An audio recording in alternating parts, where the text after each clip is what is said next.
बिहार में महिला वोटरों ने कर दिया खेला। पुरुषों से ज्यादा महिलाओं की उंगली पर स्याही के निशान। महिलाएं चुनाव नतीजों की दिशा बदलने वाली साइलेंट फोर्स। महिलाओं ने जमकर डाले वोट, धुआं धुआं कर दिया। बिहार में महिलाओं के वोट प्रतिशत में ऐतिहासिक उछाल। चौखट घूंघट से बाहर निकलकर महिलाओं ने खूब डाला वोट।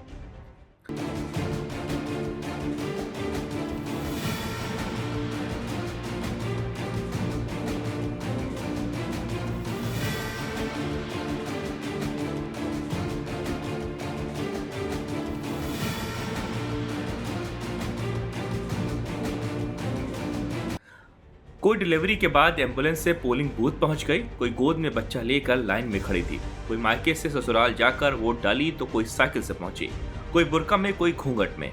बिहार विधानसभा चुनाव 2025 ने मतदान के सारे पुराने रिकॉर्ड तोड़ते हुए एक नया इतिहास रच दिया।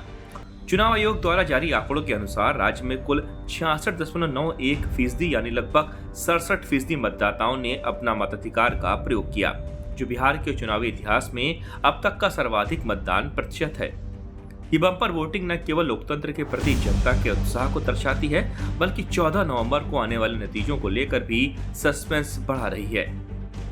लेकिन सवाल यह है कि क्या बिहार में सिर्फ वोटर बनकर रह जाएंगी महिलाएं? बिहार विधानसभा चुनाव के उम्मीदवारों में महिलाओं की संख्या 10% से भी कम है। इस ऐतिहासिक मतदान ने एक बार फिर बिहार की महिला शक्ति ने पुरुषों को काफी पीछे छोड़ दिया। जहां पुरुषों का मतदान प्रतिशत 62.8% रहा, वहीं महिलाओं ने रिकॉर्ड 71.6% मतदान करके एक नया कीर्तिमान स्थापित किया। दोनों के बीच लगभग 9% का विशाल अंतर स्पष्ट रूप से दिखाता है कि महिला मतदाता बिहार की राजनीति में एक निर्णायक शक्ति बन चुकी हैं। सवाल उठता है कि जब महिलाएं बम्पर वोटिंग करती हैं, तो फिर उन्हें टिकट देने में कंजूसी क्यों? इस बार भी चुनाव में किसी महिला नेता का नाम टक्कर और चर्चा में नहीं रहा। बिहार में आजादी से लेकर अब तक सिर्फ एक महिला मुख्यमंत्री राबड़ी देवी ही हुई, जो लालू यादव के जेल जाने के बाद राज्य की सीएम बनी थी। यह बिहार की राजनीति में महिलाओं की स्थिति को दिखाता है। बिहार विधानसभा की 243 सीटों की अगुवाई करने के लिए कुल 2615 उम्मीदवारों ने नामांकन किया। इनमें से 2357 पुरुष उम्मीदवार हैं और महिला उम्मीदवारों की संख्या केवल 258 है, यानी कुल उम्मीदवारों में महिलाएं 10% से भी कम हैं। महिलाओं को टिकट देने के मामले में सभी बड़ी पार्टियां फिसड्डी साबित हुई। एनडीए ने इस बार 243 में से सिर्फ 34 सीटों पर महिलाओं को टिकट दिया।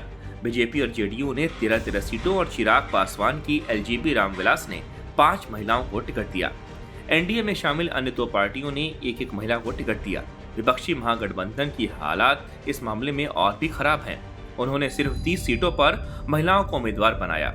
आरजेडी ने 24 महिलाओं को टिकट दिया था, लेकिन उनमें से एक का नामांकन रद्द हो गया।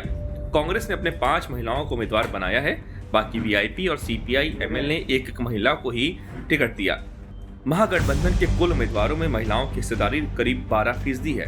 2020 के विधानसभा चुनाव में कुल 57.05% मतदान हुआ था, जिसमें पुरुषों का प्रतिशत 54.68% और महिलाओं का 59.69% था। इस बार के चुनाव में लगभग 10% की कुल वृद्धि हुई है, जो राजनीतिक दलों के समीकरणों को पूरी तरह से बदल सकती है। मतदान के दौरान इस बार ग्रामीण क्षेत्रों से लेकर शहरी इलाकों तक महिला वोटरों की कतारें लगातार बढ़ती नजर आईं। चुनाव आयोग के आंकड़ों के मुताबिक लगभग सभी जिलों में महिला मतदाताओं का प्रतिशत पुरुषों से अधिक दर्ज किया गया।